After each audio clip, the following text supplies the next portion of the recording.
They fled after 28 days, the true horror of the Amityville house. The house did not wait to be discovered. It watched, patient and silent, until another family crossed its threshold. What happened inside the Amityville house forced them to flee after just 28 days, leaving behind belongings, certainty, and their sense of reality.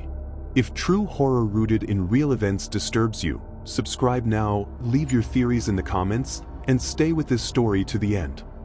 In November 1974, the quiet suburban home at 112 Ocean Avenue in Amityville, New York, became the site of a crime so brutal it permanently stained the property's history. 6 members of the DeFeo family were found murdered in their beds, executed in the early hours of the morning. Ronald DeFeo Jr. was arrested and later convicted, claiming voices in the house compelled him to kill. Though the case was closed legally, something about the scene unsettled investigators. The victims were found face down, with no signs of struggle, as if sleep itself had been weaponized. Just over a year later, the house stood empty, freshly cleaned, and offered at a price far below market value. George and Kathleen Lutz, newly married and raising Kathleen's 3 children, saw the purchase as a miracle. The house was large, picturesque, and sat beside a canal, its Dutch colonial exterior hiding the violence that once occurred within.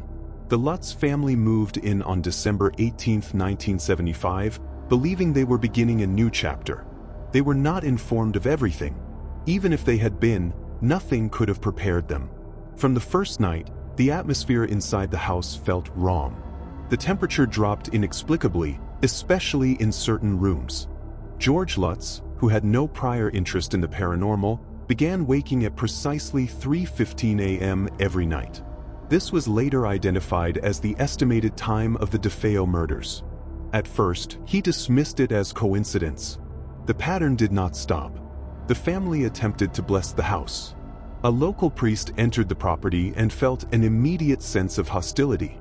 He reported hearing a command to leave, delivered with unnatural force, and developed blisters on his hands shortly afterward. The incident was never officially documented, but it left the Lutzes shaken. Whatever lingered inside the house did not want to be confronted. As days passed, the house seemed to turn against its occupants. Black sludge oozed from keyholes and cracks in the walls. Doors slammed without cause. Cold spots appeared in rooms where the heating system functioned normally. Kathleen Lutz became increasingly withdrawn, spending hours staring at nothing, while the children complained of nightmares and unseen presences watching them sleep. George Lutz changed the most. Once calm and grounded, he grew irritable, obsessed, and aggressive. He became fixated on the basement, a room where the walls felt colder and the air heavier. He began chopping firewood compulsively, even in freezing temperatures, as if driven by a need to exhaust himself physically. His facial features hardened, and his gaze became distant. Friends noticed the shift immediately. The house seemed to respond to fear. As tension grew, phenomena escalated. Windows shattered without impact. Furniture rearranged itself. A foul odor, described as rotting or sulfuric, drifted through the halls without a source. The children reported seeing a pig-like creature with glowing red eyes staring at them from the shadows. These sightings were dismissed at first, but their consistency was disturbing. Sleep deprivation weakened the family's grip on normalcy. Kathleen suffered from vivid visions of past violence. She described sensing other presences, particularly around the rooms where the DeFeo children had died. George felt watched constantly, as though the house itself possessed awareness. The walls no longer felt like boundaries. They felt like observers. Visitors to the house were affected as well. Friends experienced nausea, headaches, and sudden panic. One visitor reportedly felt an overwhelming urge to flee upon entering. Another claimed the house made him feel hostile for no reason. These reactions occurred independently, without prior knowledge of the house's history. The building exerted influence without explanation. The most unsettling aspect was the sense of intelligence behind the disturbances. The activity was not random. It reacted. When the family attempted to ignore it, it intensified. When they spoke of leaving, it grew aggressive. The house seemed to resist abandonment, as though feeding on the family's presence and fear. Kathleen began discovering objects that did not belong to them. Small, unrecognizable items appeared in drawers. Religious artifacts turned upside down. A crucifix reportedly reversed itself without being touched. These were not moments of spectacle but quiet violations of expectation, small enough to be doubted individually, devastating when accumulated. The children grew ill. One developed sudden fevers. Another spoke of voices whispering at night. The youngest claimed to see figures standing in the corners of rooms, watching silently. George attempted to maintain control, but his authority eroded. The house undermined him at every turn, magnifying anger, feeding paranoia, isolating each family member from the others. The basement became a focal point of dread. It was colder than the rest of the house, unnaturally so. George described feeling drawn to it, compelled to spend time there despite the discomfort. He later recalled sensing a presence behind him, though nothing was visible. The air was thick, oppressive, as if the room itself resented being disturbed. By the third week, the family was unraveling. Arguments escalated without cause. Kathleen felt trapped, unable to rest or think clearly. George's behavior frightened her. He grew possessive, detached, and volatile. The house did not simply frighten them. It reshaped them, amplifying their worst impulses and eroding their trust in one another. The final days were marked by escalation. The disturbances no longer waited for night. Objects moved in daylight. Sounds echoed through empty rooms. The sense of being watched became constant, inescapable. The house no longer concealed its hostility. It asserted it. On January 14, 1976, after only 28 days inside the home, the Lutz family fled. They left behind furniture, clothing, and personal items. They did not pack. They did not plan. They escaped. The house had won. They never returned. The story should have ended there, as a family overwhelmed by stress and suggestion. It did not. The aftermath would transform the Amityville house from a troubled property into one of the most infamous locations in American horror history, where skepticism and belief collided, and the question of what truly happened inside those walls refused to stay buried. The family escaped the house, but the house did not release them. What followed the 28th day was not relief, but a spreading shadow that clung to names, memories, and truth itself. The Amityville house had emptied, yet its presence only grew stronger, feeding on disbelief, attention, and the fear that something real had been awakened. After fleeing 112 Ocean Avenue, George and Kathleen Lutz sought refuge with relatives, believing distance would break whatever grip the house had on them. It did not. George continued waking at 3:15 a.m., even miles away from Amityville. Kathleen suffered recurring nightmares tied to the house's interior, reliving rooms she no longer occupied. The children exhibited behavioral changes, including sudden aggression, withdrawal, and fear of sleeping alone. The phenomena had followed them, or something inside them had been altered permanently. News of their departure spread quickly. The Lutz family shared their experience with investigators, clergy, and eventually journalists. Their accounts were consistent, detailed, and emotionally charged. While skeptics questioned their credibility, others believed the family had encountered something profoundly unnatural. Paranormal researchers who examined the house reported abnormal readings, oppressive atmospheres, and sensations of dread that intensified over time. The house itself became a magnet. Investigators, reporters, and curiosity seekers descended upon Amityville. Each visit added another layer to the legend. Some experienced nothing. Others reported sensations similar to those described by the Lutzes: nausea, anxiety, sudden hostility, and an overwhelming urge to leave. The inconsistency deepened the mystery. Whatever inhabited the house did not reveal itself on command. As the story gained traction, the house's violent history resurfaced.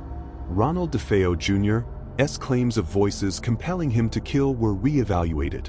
Though dismissed legally, they now seemed less isolated. The timeline, the method, the lack of resistance from victims, and the psychological deterioration preceding the murders all aligned with the disturbances reported by the Lutz family. The house appeared to possess a pattern: erosion of will, distortion of perception, and escalation toward destruction. The Lutz's ordeal was soon immortalized in a book that transformed private trauma into public horror.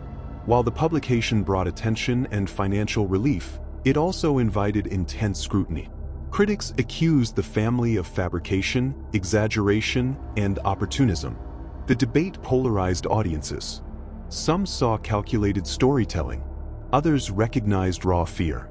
The truth became entangled with profit, belief, and denial. Meanwhile, new owners moved into 112 Ocean Avenue. Remarkably, they reported no paranormal activity. The house appeared quiet, ordinary, even peaceful. This absence did not disprove the Lutz's claims, it complicated them. The phenomenon seemed selective, targeting certain occupants while sparing others.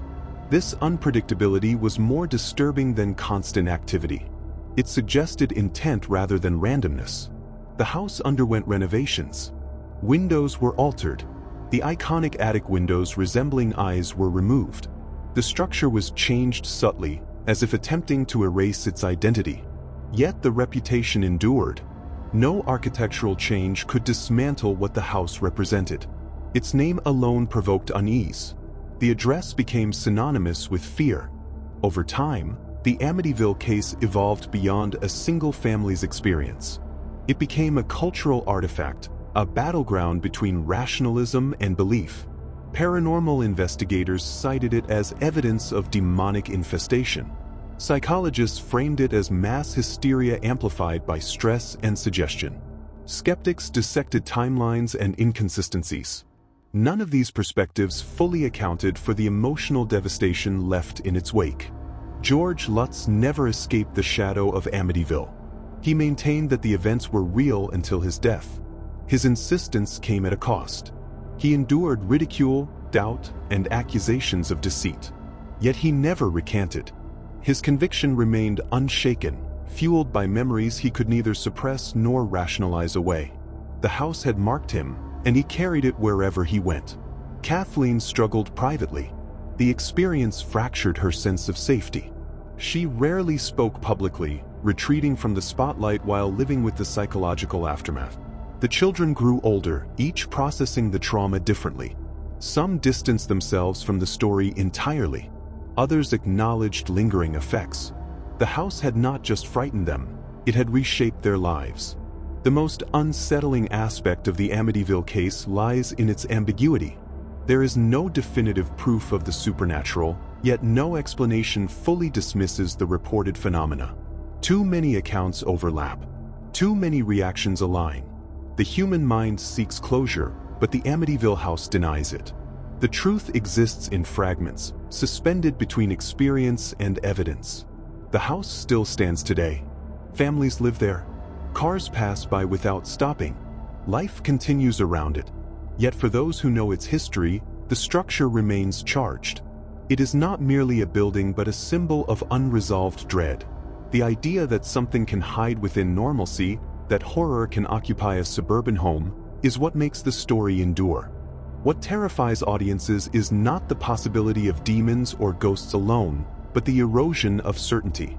The Amityville house challenges the assumption that reality is stable, that environments are passive, that homes are safe.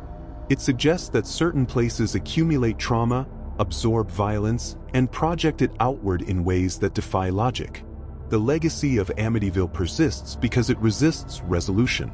It survives through contradiction. Believers and skeptics alike are drawn to it, compelled to revisit the question of what truly happened. Each retelling reinforces its power. Each investigation fails to extinguish it. In the end, the Amityville house did not need to kill again. Its greatest impact was psychological. It dismantled a family, divided public opinion, and embedded itself into cultural consciousness. It proved that fear does not require visible monsters. It thrives in uncertainty, repetition, and the quiet suggestion that something unseen is watching. The house may be silent now, but silence does not imply emptiness. For some, the Amityville house remains dormant, waiting. For others, it never existed at all. That division is the true horror. The inability to agree on what is real leaves the door open, and once opened, it never fully closes. They fled after 28 days, but the question remains unanswered. Did they escape a haunted house, or did they awaken something that followed them forever? The Amityville house offers no answers. It only waits, preserved in fear, memory, and doubt, ensuring its story is never truly over. If this story left you unsettled, don't walk away in silence. Subscribe now for real horror stories rooted in true events that refuse to fade.